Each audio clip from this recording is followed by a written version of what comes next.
Welcome to the Gauntlet Podcast. My name is Kate. And I'm Emily. I'm Jason. Thank you so very much for joining us, Emily. I haven't actually podcasted with you before, but I know everybody else in the Gauntlet has, so I'm going to say it's great to have you back, and I'm honored to talk to you online and on this podcast. How are you doing? Good. It's great to be here. Thank you.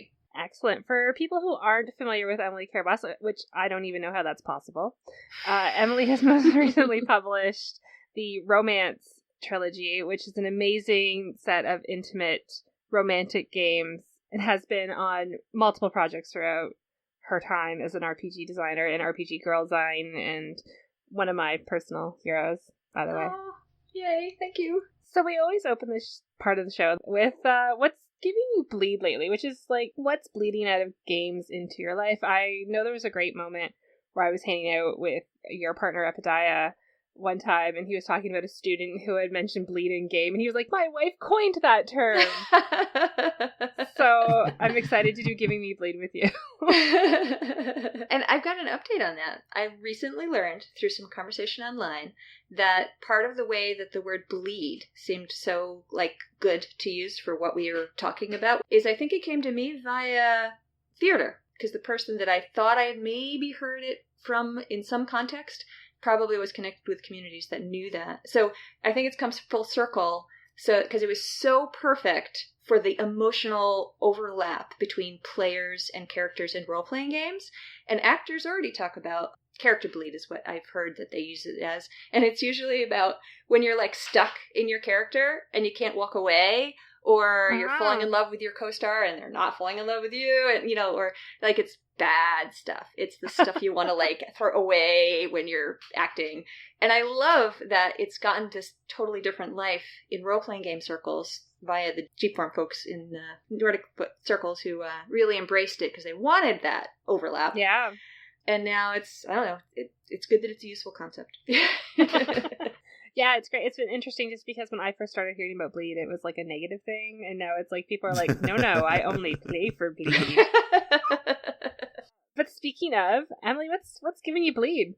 Well, I had a funny experience with bleed recently where I got to interrogate my friends for the evening in a game, which it's Monsterhearts, right? So it's, there's mysteries and supernatural and stuff, and I've been playing this nice game with three good friends, and we're going to be talking about intimacy this evening, and that's something that I feel really fosters it when you just have a good small group of people that really trust each other. I'm GMing, and I don't typically GM this kind of game. I usually am I'll facilitate the super crunchy things where we're all making stuff up all the time.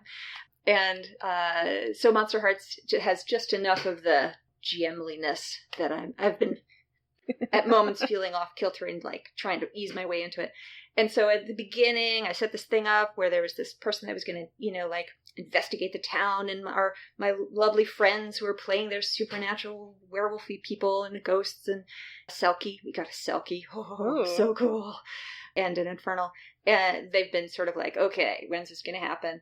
And so it got built up a little bit, and I was like, oh no, what have I done? Now I have to live up to this. Perform. Exactly. That's exactly what I didn't want to do. And then we got to that moment, and oh my god, it was wow, I had no idea how much I would enjoy having power over people in this way. It's so different from my normal life and who I am, that it was, and because you're just a GM and you have all the backstory for the characters, and I'm deciding, okay, well, this character doesn't know this, but they do know this about you. It was this interesting place of leverage, and I just got to push their buttons. And it was ridiculous. Oh wow, I am getting such a high off of the power trip that this character has over these people who are my beloved friends. Not what I expected, but very fabulous.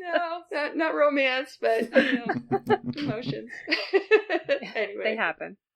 Jason, how about you? Well, so I haven't been playing games that probably you immediately think would be the kind that would give you bleed. I've been playing the Sprawl and Monster of the Week this month, an apocalypse world also, but kind of an action-oriented apocalypse world. However, having said that, in Monster of the Week, I am presently playing a little boy who's a spooky, and it's set in 1979. He is a kid who He's his group of friends dungeon master.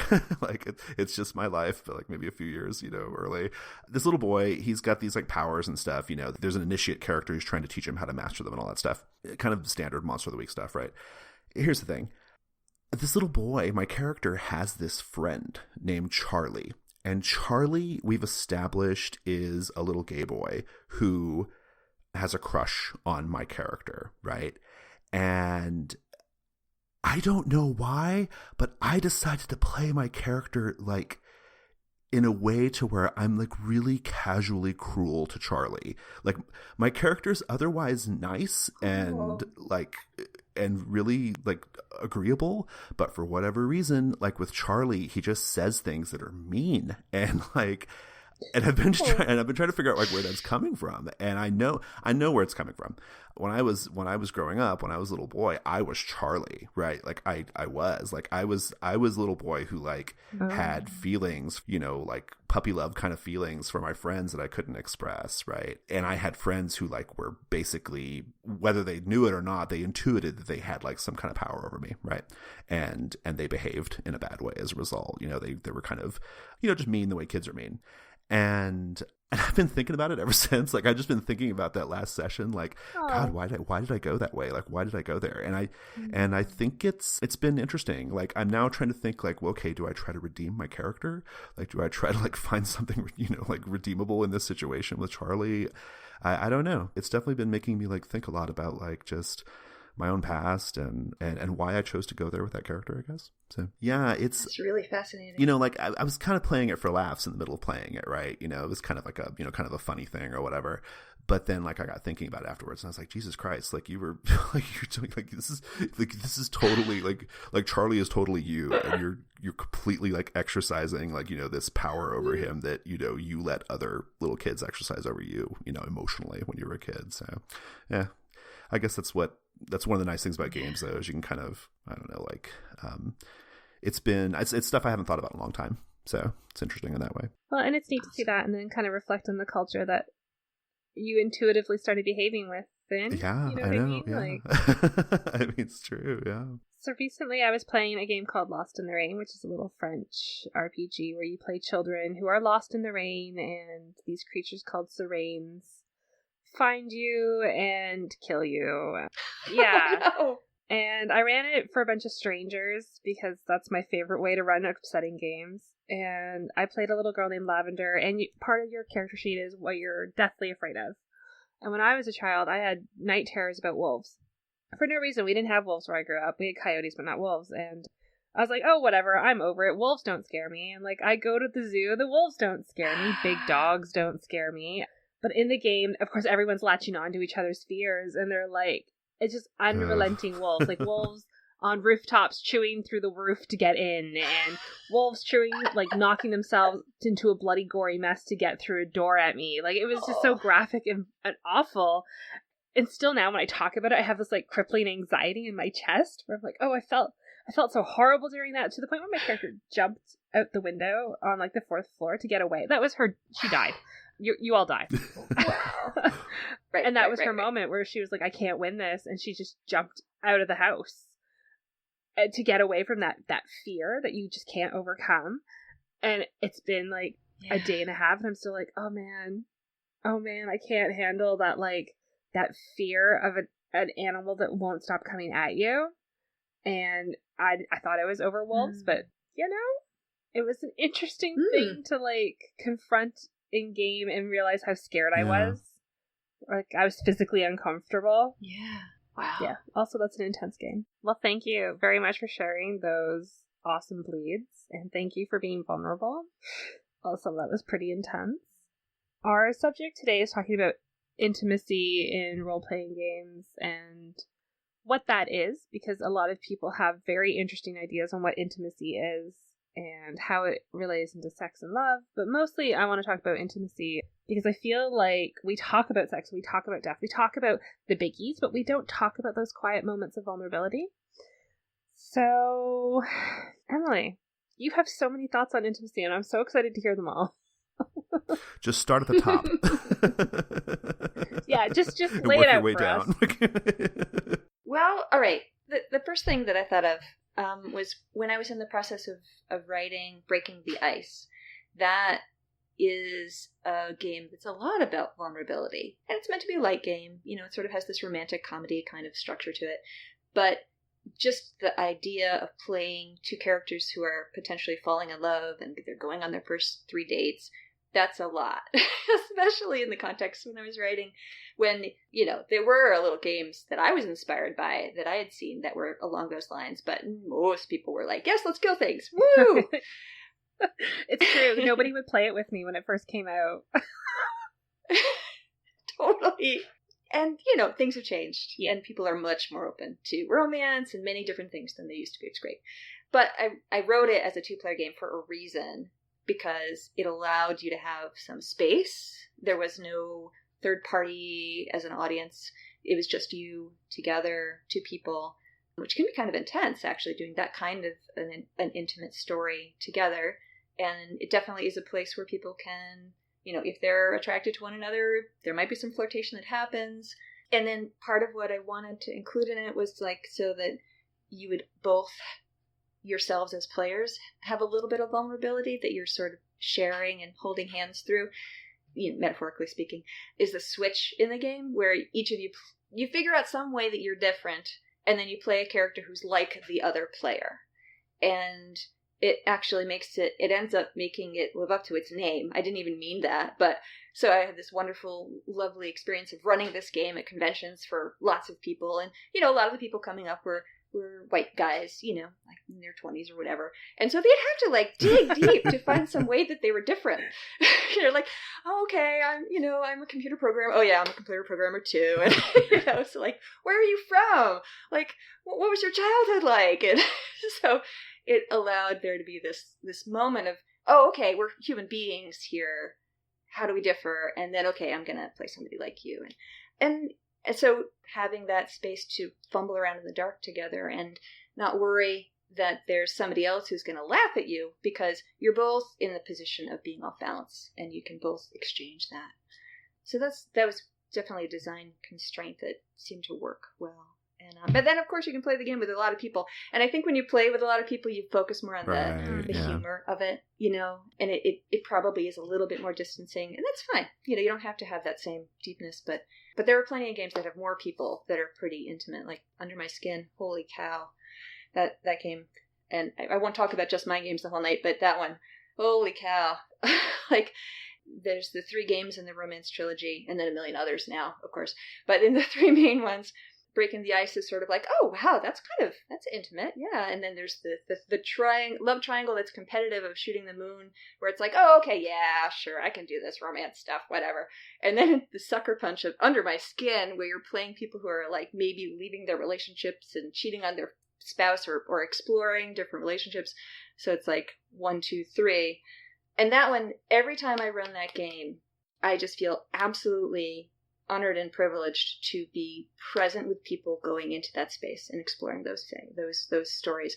And people go so deep into them. And obviously you don't have to do that. You choose to do that. But the things that I've seen people bring to life in that, and the invitations in the game mechanically are there all over. Like, you create a character by starting with your core issue, and that alone brings up so much about a person. You know, you're creating a character, but you as a player are invited to think about someone in terms of their issues and the emotions that they struggle with and the barriers that they have to overcome, and then how that intersects with the people.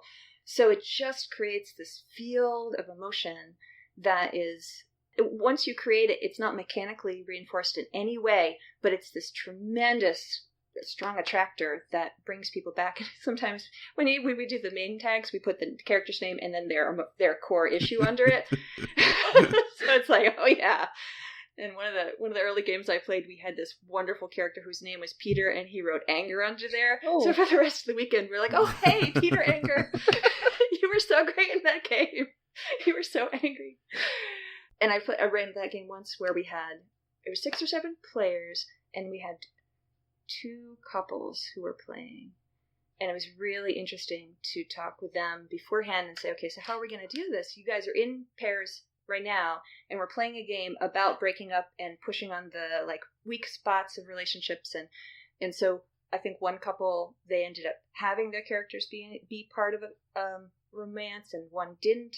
So it was really interesting seeing how they would position themselves to allow their partner to interact as part of their romantic connection or not.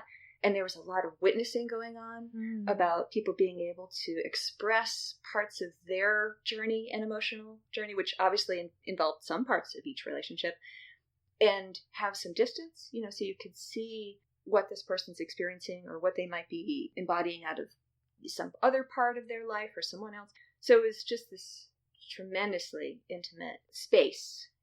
That's a little bit. Why don't you guys go? Well, it sounds like we're talking about intimacy as emotional vulnerability, kind of specifically. I think it's important to define what we mean by intimacy, because some people don't have intimate moments in their lives. Some people don't have partners. They don't have friends they're intimate with, especially men who really are ingrained in that toxic masculinity. Men don't have intimacy as much. There's multiple people I've talked to who say, I've never been intimate with people at all. As a massage therapist, it comes up a lot because it's a vulnerable state. And I find it really interesting that in role-playing games, we're now like scratching out room, not only for love and sex, but hey, we're also going to provide games like Breaking the Ice and Under My Skin, where we're having intimacy and vulnerability, and it's not about the sex, or it's not about physicality. It is about emotional vulnerability. And that space allowing for really intense play. And I found it interesting you mentioned witnessing, because that's one of the issues I come up with all the time is, how do you have a game where two people are being intimate and not end up stuck there for a while you let it breathe and let them figure out their path, and then kind of everyone else is sitting there being like, well, I'm playing Urban Shadows and I would like to go vampire now, please. Because that happens to me a lot in Urban Shadows with an intimacy move. That's the part of the conversation that's really interesting to me, mostly because I run games more than I play, right? And I'm really interested in this idea of how do we let these two players over here have their intimate scene, have their very like one-on-one thing, while keeping it engaging for the audience of the other players. Or, like that's the stuff I'm super interested in. Like, as far as, I don't have a problem with like bringing like romantic stuff, intimate stuff, emotional stuff, vulnerability to my games, but I do feel a little sheepish about kind of giving like two players like a huge spotlight like that, right? And where and maybe I fear like it's going to alienate some of the other players. Does that make sense?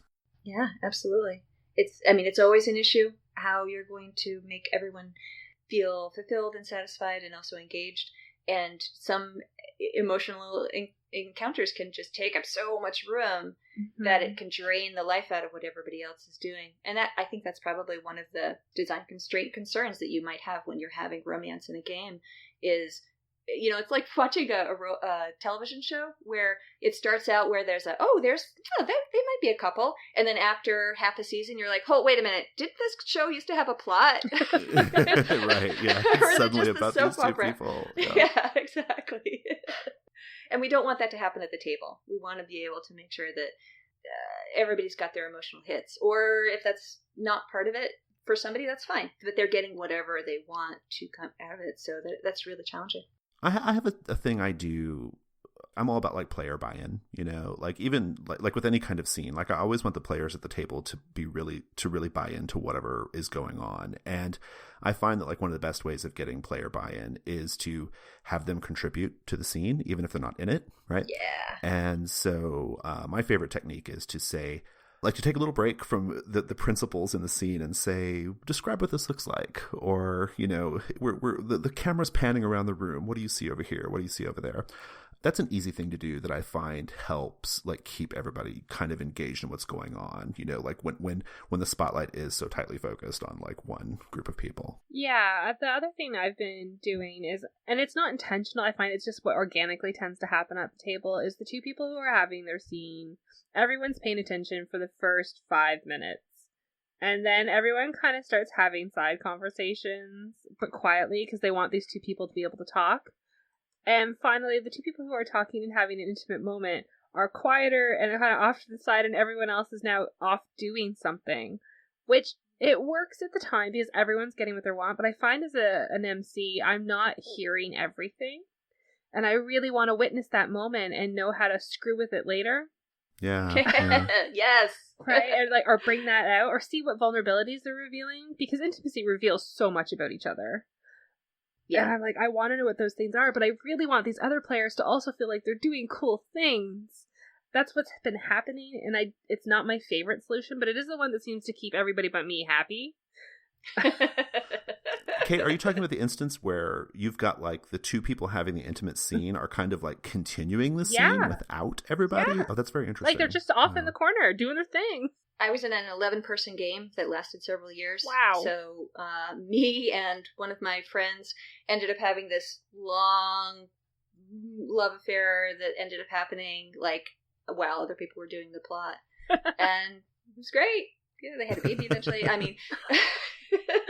Yeah. You know, I play in a lot of online games. I mostly play in online games now at this point, and that brings a whole host of challenges in terms of like creating space for, you know, intimate play, right? I mean, we can maybe talk about that, but one of the things that it does give you though is you have an immediate tool at hand for players to like kind of on the side like flesh a scene out or to like set a scene up, which I think is really helpful, which is like the little chat feature, right, that's in the Hangouts window. That's something like particularly in Monsterhearts, in our Monsterhearts games, gets used a lot. I've even like had moves fire off like in the chat. It's like the characters texting each other or whatever, right? You know, we sometimes have to stop and like address the chat. And so I guess it's kind of the same idea, Kate, like, you know, like of people having their own like little private thing going on. So yeah, that reads. I kind of see how that could happen. In a face-to-face context, though, I think I would just feel uncomfortable. Speaking of the difference between face-to-face and live, I realized that something that I really cherish about freeform LARP, where you have like scenes that are framed and meta techniques where you can insert things, is that you can make sure that the focus is always on the people who are doing the scene. There's a physical difference often between the play area and the audience area. So people they're like tuned that makes sense. To watch. And it's hard sometimes at the table because there's so many other things, like you can, you know, look at your phone or you can talk to somebody about the next thing that you're going to do or whatever. But when you're actually oriented that way, there's a little bit more of like expectations and permissions there. And also you got those meta techniques. So there's things that people are inserting, and sometimes the other players might do it. Sometimes it's the GM. And the other thing that really is critical is that it has to be relevant. So if you plunk people down and they just don't know what's happening or they don't know why the character's doing it, then whatever. But if they've been there all the way and they helped somebody else make up that character, or they listened to what was important to them and now they know what their dramatic arc is, then it works and they care. And also that's your job. Usually there's a director who's like cutting the scene and you're watching the pulse of it so that you can insert things if the energy's too low, or you can support the players. And there's just all of this structure there that allows it to be really interesting to watch. And everybody knows that they're going to get their turn. You know, like, you know, the structure usually, like, okay, my next scene is going to be me and the person I'm flirting with or whatever. Yeah. That makes sense. That idea, something that really pinged in my brain just now when you were talking, Emily, was this idea of like how the physical space signals, you know, like how we should interact with what's going on and how we should receive it. And going back to this idea of like online play, I find that there are some things you can do. This is because I know a lot of our listeners play online. There are some things you can do to help like manage like and to create a better environment for like more intimate types of things, making sure that like practicing good muting behaviors is really important. Like making sure everybody who's not in the scene is muted. That's really, really important. As the MC, you can exhibit behaviors that help show how to have like an intimate moment. Like I do that a lot. Like when I'm doing a scene that is quiet, or a scene that is maybe scary, or a scene that is just between two people like having pillow talk or whatever, I lower my voice. I soften my voice. I go in close to the camera. I talk close. You know, my voice has a closeness, and I find everybody does it, right? Like as soon as I start doing that, everyone else like picks up on it and they realize like, oh yeah, that's how I get this little like this softness, this closeness. So yeah, I think there's really something to be said for like how we manage our spaces to create the right feeling. For sure, absolutely. I find with online play, which I'm only getting into this year because of the Gauntlet, I'm running Monsterhearts, which is a very intimate game. and a very flirtatious game and a very sexy game. Like there's all like these little things where you really have to watch how you're acting. And I found I do that. I lean into the camera. I like look down or I'll look up depending on how flirtatious or shy. Or if it's an intimate moment, like you stare at them. Like you're really trying to drive home that like we are focused on you. And that's I think really good techniques at the table or not, right? No matter where you are, is to be engaged. You can't really have an intimate moment. Your physicality matters. Face to face too. Like the way you position your body, the way you maybe invade their space, or the way you kind of move into their space a little bit. The way, all that stuff like matters. It all counts. But in an online context, it's really important. Like the way you modulate your voice and the way you kind of look at the camera. Like you said, like I do this thing a lot where like if my character's being like really pensive or not receiving what the other player's saying, I like put my eyes down to the left like I'm doing right now, like this, Like it's a real like clear signal of like I'm not hearing you right now, or like I'm not receiving this as a character, that kind of thing. So all that stuff's really powerful. Well, for listeners, he did look very dismissive, just so everybody knows. It was effective. Very effective. Yeah. The other thing I've been doing, besides physically being in the spaces when I'm running online games, I will say what the character says and then give a pause to let them just kind of think about it. And then I'll be like, I'll say like, she puts her hand on your shoulder, and I'll like make the movement in the camera so they can see it, so that there's that sense of like, oh, now they're invading space. Like you can, it's slightly invasive, even though it's not actually happening. Yeah, that's smart. In games like Monsterhearts or Urban Shadows, I find Urban Shadows more so. I play that a lot. And what we've started doing is really intimate scenes that need a lot more space than, honestly, a table can provide, unless it's their show. We do online chats, and then we post them so that everybody can read them, so everybody knows what's happened. That's awesome. Or what we've done is we'll have them have like 5 minutes of spotlight, and then we'll bounce over to the action, and then we'll come back to them. Like when you watch a TV show and you keep cutting snippets of that conversation as it escalates. Oh, awesome. Cutting is so important. Yeah. But they keep kind of role-playing between, and then you just come back to like, I'm like, are you guys at a good moment? Oh, they're still going. Yeah, right? See, that's so weird to me. I can't get used to that. That is just so strange. It's weird. I mean, it's cool, but it's strange. I like that we bounce back into them and we just kind of catch them in the middle of an argument or a vulnerable space, and you're like, all right, what's going on in your scene right now? And they're suddenly like, oh, it's back on us. I guess we should do something more compelling. Something that happened in a game that I played this last weekend. Well, going back to my Monster of the Week game, actually, just before we kind of leave this idea of like how do we keep the rest of the group engaged, right? It's a 3-player game that I'm in, and I'm, like I mentioned at the top of the show, I'm playing like this little boy who has psychic powers, and then the other two characters are this older couple. Well, it's these two older people. It's his aunt, who is an elderly woman, and then this elderly man who is like a mentor type character. And the players of those characters have decided that they're going to have a romance. And really cool on the one hand, because we rarely get to see elder romance. Like that was kind of cool. It was kind of fun to see them play that out, But one of the things that they were doing, which I really loved, this credit goes to the MC, Michael. He kept like bringing it back to me as the little boy and saying, well, you're seeing them spending more time together than they used to. You're seeing them over there talking about Handel, and Beethoven, right? And bonding on this stuff. How do you feel about that? Like, how are you feeling about this? Like, what is your reaction to it? And I like that. I thought that was really good. Like, I liked that I was sort of invited to kind of, to kind of offer my thoughts on what was going on. And then also the other players like offered like, hey, you know what? This would be a great opportunity for Jeffrey. That's my character. This would be a great opportunity for Jeffrey to go research this thing, right? Or go look at this thing, but while we're doing this. And so I kind of, there was a real like consciousness at the table of like, we're really interested in exploring this with our characters, but we don't want you to feel left out. And I thought that was great. I love how getting the reaction of the boy gives another dimension to what they're doing too. Mm-hmm. So it enriches it. Yeah, asking perspective on something I find is a really good way to make the people also invested in that relationship.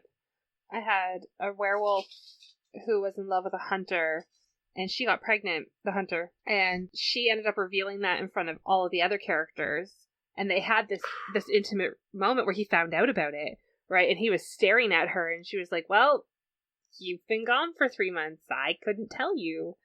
And that intimate reveal in front of everyone, I then went like, how are you feeling about what just happened in front of you? That your friend screwed off on his partner and left her for 3 months. Like, asking those questions, and then they're invested, and then later they will bring it up when that character is trying to do something. They're like, well, we can't trust you. You screwed off on your partner, right? Like, I like that the vulnerability and the intimacy can lead to other characters knowing more about the characters.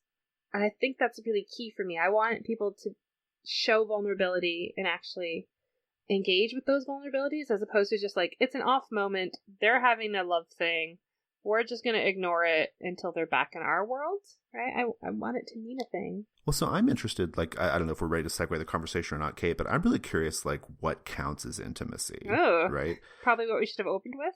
Well, I mean, you kind of mentioned it a little bit at the top, but, like, you know, when I was preparing for this, I was really sitting down and I was thinking of, like things that have happened in games I've been in recently. And I kept, like, having this, like, question in my mind of like, well, was that intimacy? You know, like, when we watched a single character, like in a vignette, you know, sort of like going through the motions of grieving for their dead partner, is that intimacy, right? Are we having an intimate moment right now with that character? On a more slightly unsavory end of things, in our Apocalypse World game, we had a character who in the middle of injury reached his brain into the psychic maelstrom and connected with his alpha dog lover, right? And so the person who was like tending his wounds or trying to care for him, like, was in the middle of him having like a wet dream, right? Like, does that count as intimacy? Like, what, you know, you see what I'm saying? Like, and that was a really fun scene. It was a really, like, it was an uncomfortable scene, but we all thought it was a fun sort of uncomfortable, right? I mean, we had all of our safety tools on the table, so, you know, everybody was kind of cool with going there. But so I guess that's the thing that's like, that really stuck out in my mind is like, what counts as intimate, and do we have to handle those things differently, I guess? I don't know. Well, in true Power by the Apocalypse sense, like, I'm just going to ask you, what do you think is intimacy? Yeah, I mean, I think you kind of hit it in the beginning. Like, I think anytime we're seeing a character be vulnerable, I think that's a moment for intimacy, right? For me, it has a sort of, there has to be a quietude, I guess, you know, that feels important to me. Like, I feel like you can't have an intimate moment that's like, is super emotional or whatever, you know? I don't know. Yeah. I mean, like, some of my favorite scenes that I would consider to be intimate don't involve two people at all. Like, they're just, they're voyeuristic things between the player and the character, or they are us doing a vignette of watching a character, like, you know, go through their motions, right? It's some sort of a meta intimacy, I guess. I think that can definitely count. I think when I think of what's intimacy, because this question gets lost a lot in Urban Shadows because it's an actual move. And that is why I prefer intimacy moves over sex moves in these games, because intimacy is so much harder to answer, and it leaves you open to things. But I've had an intimacy move fire off while I was torturing somebody. That's pretty intense. Right? I was learning all sorts of things about them, and they were learning all sorts of things about me, but it was not in a positive way. Right? And that was intimate, because there was vulnerability on both sides. One is afraid that you're not going to break, and the other one is afraid of breaking. So I think that's super interesting. When I'm looking for it, is moments of almost stark vulnerability, where you are inherently learning something about someone, and it doesn't necessarily have to be with words. So when you're being a creeper ghost and you're watching somebody take a shower, like, that's intimate. That's really intimate, yeah.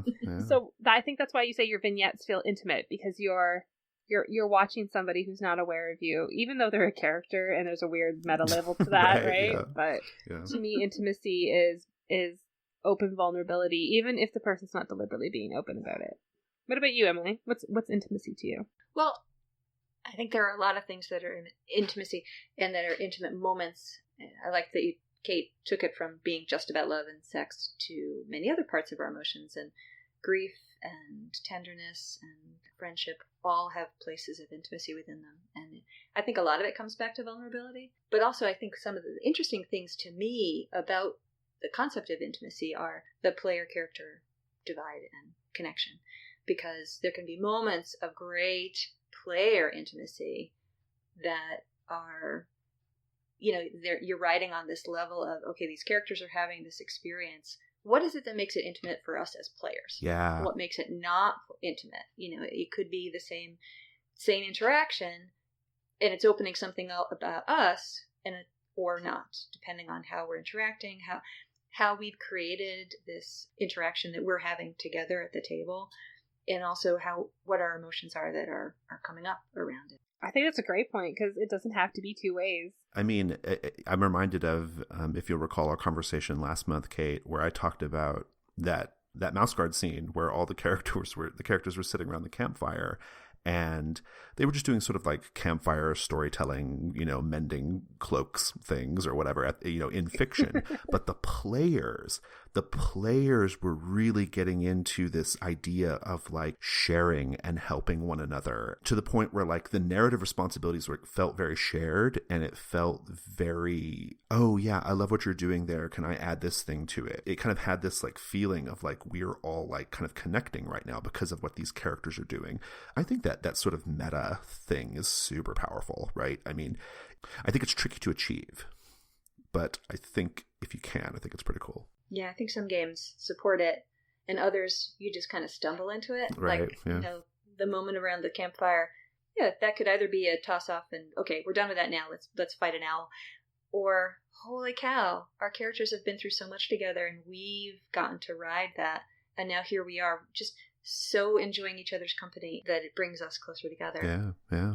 I think that's really interesting. I hadn't even thought of like player intimacy. That didn't even enter into my head. I love that it went there though, because there are definitely moments where I've been like, I've had better, like intimate moments with friends at the table where our characters hated each other. It had nothing to do with what was happening, but we were in the moment in role playing, even though it was a bad situation with our characters. We were like really enjoying it and getting it on a level that you were like, it was an intimate reveal of what we were doing in a way. My friend Rach and I, we constantly do this. We'll have just these really great moments at the table where our characters aren't interacting a lot, but they're like texting or something. And then it'll be just her and I talking to each other via text, which is just notes so that everyone can read them. And it just creates this quiet intimacy between the two of us at the table. And then later we'll talk about, how that time that we were like texting, and it becomes bonding in a way. Like, I'm really close with her regardless, but that's been something that's really bonded us a lot is being in games where we weren't necessarily the focus, so we were doing our own thing quietly, and it was very intimate. Yeah. Well, and there are things you can do in your environment to create that player intimacy, right? I mean, when I run, there's loads of games actually that I run face-to-face where I run it by candlelight, right? I mean, we do it in the dark by candlelight, and let me tell you, that creates like a certain space, right? No matter what the game is about. I mean, even if it's like a horror game or something, like you just get this feeling, right? Of like, we're in this like really small space together and we're very, very close right now. And you naturally start talking quieter and you naturally start just getting into that mode, I'll throw out for Misericord and 1001 Nights. I mean, since Emily's here, the introduction of like food and the introduction of like elements at the table like that does a lot of work, right, in terms of like creating like this sort of like play space intimacy. And I think that's super interesting. I guess that's kind of getting at like a lot of like what the LARP stuff does. I feel like there's got to be some synchronicities there. Yeah, definitely aligning yourself and your movements with what the character's doing. It just has an interesting effect. I won't say better or worse. It can be both. But certainly when you're having an intimate moment and there is physicality involved, that's big. That reverberates in a way. And actually something that I've been thinking about when we were talking about witnessing before was the whole technique set called Ars Amandi, where people use physical contact to represent sex between characters in play. Mm. And it was specifically created for a particular game in which it was sort of a utopian science fiction setting, reminiscent of something by Ursula Le Guin. It's a Swedish game. I will get the name wrong, so maybe we can link it or later or something. And that toolkit got taken out of that context and offered to be used by others. And it's just, you use contact on places that are non-intimate, shoulders, arms, backs, to represent more intimate expressions of love in game. And it's important to learn it well and not just randomly, like, put your hands on people and sort of get the context of it. And yeah, I think this whole conversation, I think, is just the assumption or is predicated on the idea of like you have had all the appropriate conversations beforehand about like what do we want to explore in this game, what do we feel safe doing, what don't we feel safe doing, and all that stuff, right? So I was just going to say more about the technique, but that it's very intimate. My experience of it as I've done it has been very, very intimate, and so having an audience seems a little breaky to me. Like, it's nice to be able to have that and not worry about other people viewing, although I have done it in one context where, well, it was an orgy, so it made sense. But still, for me, when I design, I tend to move away. When I want there to be moments where people are going to be focused all on what everyone's doing, that isn't where I would put that kind of technique in. I would more use that in a larger LARP where people will have moments where they're just alone or on their own or out of view, so that if they want to engage in that and have it truly be something really very personally meaningful and intimate, not necessarily that they're flirting with the other player, but they're having this very, very intimate experience through the layer character, they can do that and not have to worry about having other people watch or, be bored or, any kind of judgment or whatever whatsoever, and just have the space to do that on their own. it's cool. Yeah, I was reading about I want to say My Girl Sparrow, where you hold hands while you're having in-game sex. It's a LARP, right? Yes, it is. It's a freeform. I was telling people about it, and they were like, I don't, because we're all just tabletop gamers, right? They were like, I don't know, guys. I don't know about this hand fucking. But I do like it as an idea of showing intimacy in a scene. Like, I'm a very touchy person. Yeah, when I play games, just because I touch people all the time as a RMT. So I tend to automatically do reassuring things. I tend to like touch shoulders or touch backs or just be like, you've got this, you're okay. I hug a lot. So in a game, if we're being intimate, I tend to touch people's biceps. And that's actually a way to reassure somebody that you're interested in them. So constantly in games when I'm like flirting with someone, I will lean over and I will touch their biceps. I will invade that space. Of course, I will like read their body language, and like if they're not into it, I will never touch them again. But we're predicating everything we talk about on every podcast I'm probably on with the please make sure you have consent before you start touching people. Oh, I've got a footnote. Ooh. The name of the LARP that I was talking about was Between Sea and Sky, and it was run in Sweden in 2003, and there's lots of wonderful documentation information about it. I encourage people to go learn about it. Excellent. One thing I also want to talk about is kind of examining the culture of intimacy, in the sense of why is intimacy more uncomfortable for us than violence, especially at the game table, right? Like, what is it about intimacy that we're like, whoa now, if you want to do that, go play in your own corner, go make it your own chat. We're going to go beat the bad guy. We're going to go follow the plot. Well, in the States, I imagine it's because we got the Puritans instead of, instead of the French, or, instead of like, I have to imagine that's part of it. It's the same reason why, you can have most horrible movies and video games in terms of violence, like just so over the top grotesque, and no one bats an eye at that. But like the minute there's like a boob, or the minute there's like, like any kind of like sex, like it just becomes like, so like everyone just gets really, like, oh my God about it, they clutch their pearls or whatever. That's just, I mean, this is probably a terrible, imprecise, broad answer, but I just think it's the culture, right? I mean, like, we're all just products of that, and like it sucks, but like it is what it is, I feel like. But you don't need to be intimate sexually, right? Like I'm talking about how intimate you are with your friends. That's fair. Yeah, that's fair. I mean, I think it goes back to kind of what we were talking about last time too, which is like this idea, you mentioned it too on the show tonight as well.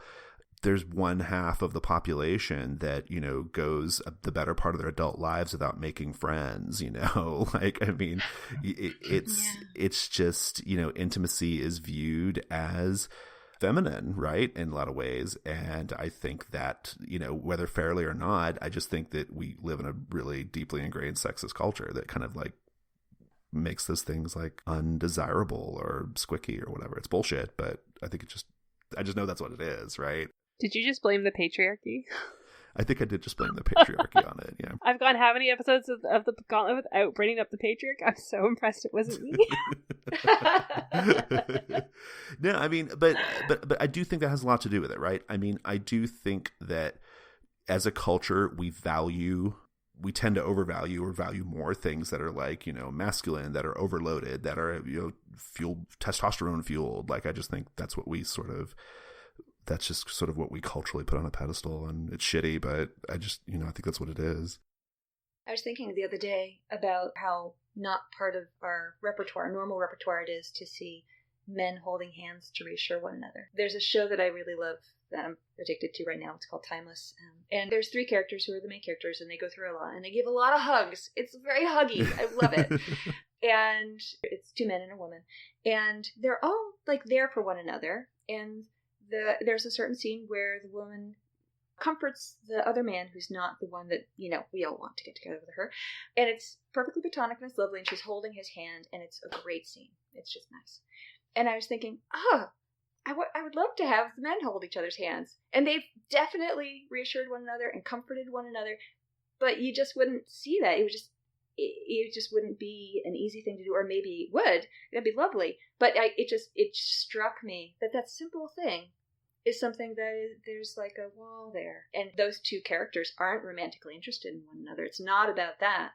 It's just there's this expression of reassurance and intimacy that's denied to them. Yeah. One of the things, every year I make a new goal for myself on, like, what am I going to do this year to be a better person? And 2 years ago it was I'm going to start saying I love you to people. And last year it was I'm going to be more of a huggy person, because I'm not actually physically affectionate. It's just learned behavior. And this year it was I'm going to start holding hands. So I've started actually holding hands with my friends, just walking down the street or anything like that. And it's interesting to see how people respond. And I can't even think of a time I've seen men hold hands when they weren't romantically involved. I've seen shoulder clasps, like the hey bro, or the bro hug, that I always find really fascinating, the shake hand and go for a hug, but I'm like, why is this happening? And it's not the same in all cultures. Right? That's true. This is very Western across culture. The world. Right. I've gone through different places that growing up, I just wasn't very demonstrative. I'm like New England waspy, right? So do we have emotions? I don't know. We never talk about them. And then I'm a pagan, and I hung out with pagans through a good portion of my younger years. And, so we'd be like naked and running around fires and doing all these great things and worshiping the goddess. And that was so liberating for me in so many ways. And it just broke me out of all of these behaviors that had been part of my childhood, and really gave me a tremendous amount of experience of physical intimacy with people that wasn't, necessarily sex. And it was so profoundly important. And I feel like I go in and out of being able to be in that space in my life. That was a certain period of time. I was young, it was wild, and then you sort of live and you're like working and like, no, really can't hug that person. I like them, but it's work, and they'd be uncomfortable, so I won't do it. So it's nice to be able to cultivate that. So I admire your outreach there, Kate. It's very inspiring. And the one thing with hugging is now I've just come to the point where I look at a person like, are you a huggy person? And if they are, I offer them a hug. And if they're not, then we don't. Yeah. But that's the point I've gotten at, is where I just ask people, like, do you want to hug? And it's amazing. Definitely not everybody does, right? Yeah, no, not everyone does. And that's cool. And you don't have to want to have physical intimacy. That's cool. Yeah. It is really good for you, though. It does release oxytocin with just 10 seconds of light touch, which is the love hormone. So everybody knows, it is super good for you. Is there anything else people want to add on intimacy, now that we've talked all about our own personal intimacies? There was one game I wanted to mention. It's called Robin's Friends, and it's written by Anna Westerling, and it's a 3-person game about friends and grief and dying. Oh, yes, please. Not being able to express yourself. So, we've got that, the structure there. It's a life reform game. It's, scene-based, and there's only 3 characters, and you play out once this weekend that they have together where they just aren't connecting, and they aren't, they're doing all the same patterns that they always are. And you find out that one of them is dying, and that person wanted to have this weekend together because they hadn't been with their friends in a very long time and just wanted to have a really good weekend, but they didn't tell them what was going on. So later the characters find out that was hanging over them. And then you play out the weekend if they've been able to reach across and express themselves and get through the barriers and like have that emotional intimacy that they were missing. And then you end the game and you say, well, that was nice. That was what could have happened. But what happened was the first version. Oh. Such a cheap worm game. And it's wonderful and it's powerful and it's super intimate. Like, I've played it once and I've run it once. And in both cases, you just go to some really deep places of, if you can allow yourself to experience these emotions of the characters. And, you know, it's only 3 characters and, you know, they're reminiscent of our lives in different ways. And actually that gets back to a question, what you raised earlier about why it's hard for us to go to intimacy. Right, yeah. And and I think it's not only because of our external conditioning, but it's also because it just is hard to go to our own emotional vulnerable places. It just absolutely is. And it can bring up things that you aren't in a space or a mindset to be able to deal with. And that's good. You should be able to recognize that and walk away or whatever. But I think we maybe need more practice. You know, it's good. Yeah, it's good to be able to do it. Absolutely. Yeah, I think it's incredibly hard for people to be vulnerable. Very, very hard for people to be vulnerable. And we're just now starting to make space for that, I find, as a movement, as a culture, as a generation. I don't know. All of it, where we're like, no, we're done with this toxic. We're done with the gross. We're just gonna love the shit out of each other. And I think that's a radical way to be vulnerable and open up to that intimacy, which leads you into really intense gaming once you're safe, right? Once you have that group and you're safe and you do that. I find that's probably step 1 for me for intimate games is safe. Am I safe with these people? Do you build up trust? Do you build up communication? Do you have ways that you feel like you can speak to them if something goes wrong? Do you have your own confidence in yourself that you can speak up when things are not going right with you? Yeah. All those things. Well, and just so everybody gets their bingo square this week, I'll mention that I think setting expectations before the session begins is really, really important, right? Wait, tone conversation? What? Well, and just, you know, I find every session I run, I have a 10-minute conversation. I set aside 10 minutes before we begin to just ask everyone, what kinds of scenes do you want to have? And make sure everyone's kind of bought into like, are we cool with having these kinds of scenes? And because I think as long as you're not dashing anyone's expectations, you can do a lot. You can get away with a lot, right? You can get a lot done. So go ahead and mark that square, everyone, because I mention it every round table. Yeah, I also do midway through check-ins when we do our bio break. That's important too. Yeah, when everyone comes back, like, how is everyone feeling? And I stopped asking anyone. I no longer ask, how are you doing? I now ask, how are you feeling? Because someone asked that of me, Erin Friesian, started going, hey, Kate, how are you feeling? I'm like, oh, that's such a weird question. I don't know. How am I feeling? You ask me that on Slack all the time, and it always takes me a minute. I'm right? Like, how am I feeling? Oh, gosh. Yeah. You know? Yeah. Yeah, so that's been a big switch, and now I do that in gaming. I stop asking people, how are you doing? I'm like, how are you feeling? And that's I find that's have me throw my bingo card and be like, make sure you check in with everybody. Yep. Mark the other square. So closing thoughts?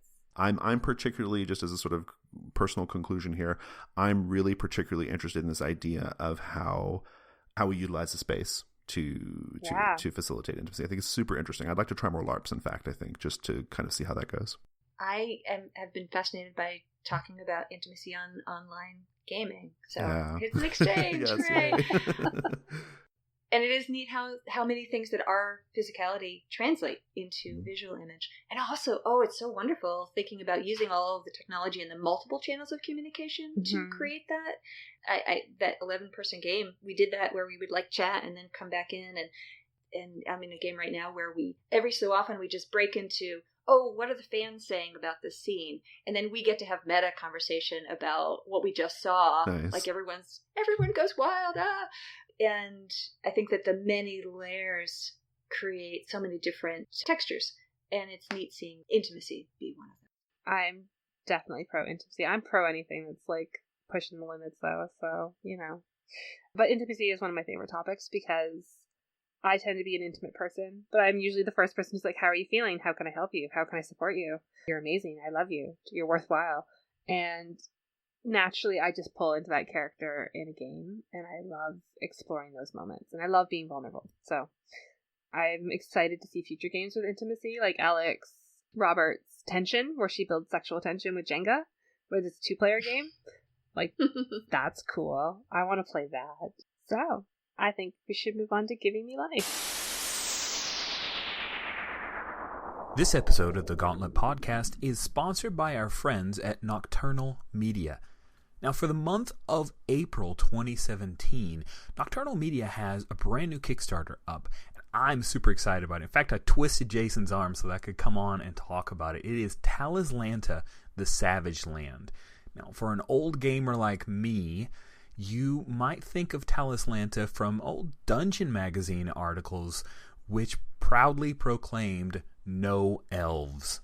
Talislanta came out in 1986 originally, and the original setting for it, which came out over 20 years worth of content, was 1,000 years after a cataclysm, and it was very fantastical. It wasn't based on your normal Tolkien kind of European medieval fantasy. It was more based on the fantasy novels of Jack Vance, as well as the Elric series by Moorcock, and that was where it really had its heart. Now, one of the things I most fondly remember of Talislanta is the Jaka race, which is this wolf panther anthropomorphized hunter type, and oh man, they were awesome. I played a Jaka. Well, I took the Jaka and revamped it into Star Wars D6 for a character that I played one time, which is awesome because Talislanta the Savage Land has 3 versions of the game that will be coming out. The Talislanta, which is a version of the Omega system, I believe, which is pretty cool because it has 4 levels of success on a simple D20 roll. And then you can also, if you want, get it in Dungeons & Dragons 5th edition, or hey, Open D6, which is the D6 system that I used when I played Star Wars. I'm really excited about this, and the best part about it is if you're interested at all, the buy-in is $5. $5 to get any of the 3 PDF rules systems that you'd like. Lots of cool tiers and stretch goals that they've already blown away. So give it a look. Talislanta, the Savage Land. Other thing is, this is kind of a prequel to all of the stuff. So you don't know Talislanta? That's okay, because this is set right after the Cataclysm. And it's kind of a magical post-apocalypse, which is kind of awesome for those of us who like PBTA type of games and settings. Beautiful art. 23 different races that you can play, and they all look amazing. There is even a webcomic that's coming out coinciding with Talislanta Savage Land. So if you want to immerse into a really interesting, rich, detailed, and unique setting, this is the way to go. Check it out for sure. And thanks again to Nocturnal for sponsoring the show.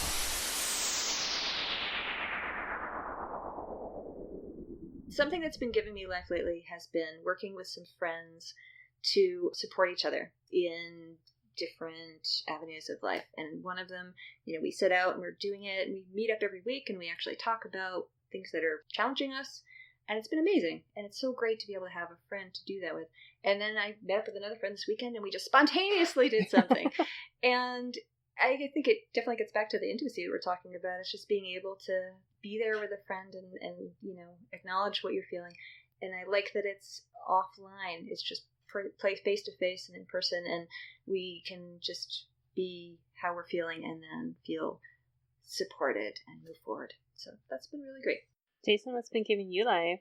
So, we've been doing the zine. We have the little RPG zine, Codex, which is tons of fun. We're working on getting issue number 9 out right now, which is awesome. And since Emily's on, is why it was in my brain, because I asked Abby before we launched it if we could steal the miscellany idea, right, for the back of the zine, because I love that part of Worlds Without Master. And well, so the thing that's given me life though is basically like clockwork, like every month, and tomorrow I'm doing it for this month. I put up a post on G+ where I basically say the topic of the miscellany, and then everyone just contributes all the entries in their comments, right? And I initially was doing it just because of bandwidth. It was like, oh man, it'd be great if we could crowdsource this, right? You know, and it worked out great for that.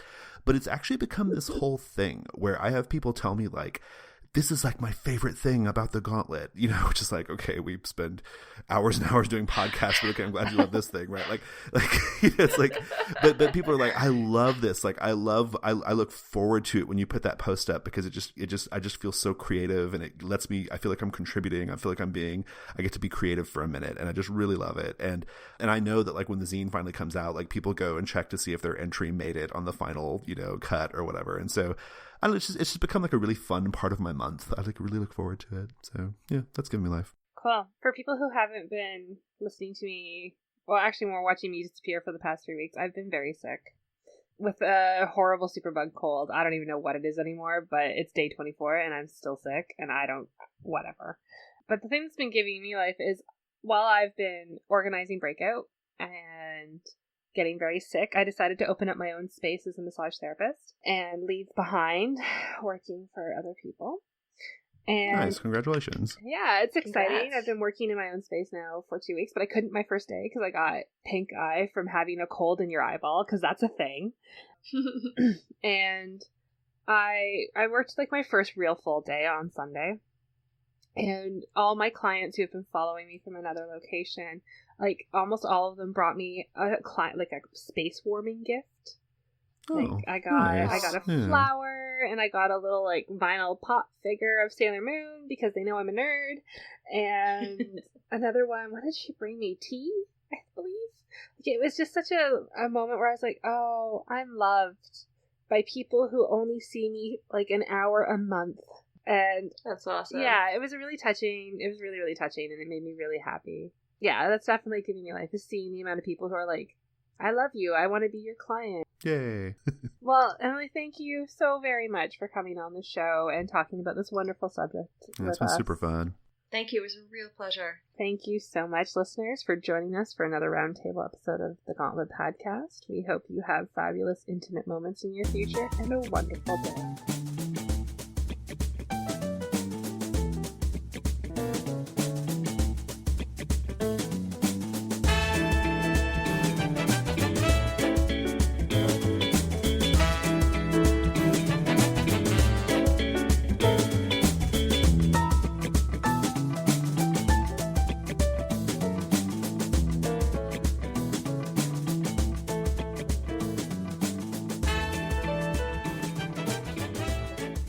Trump my wet dream story, so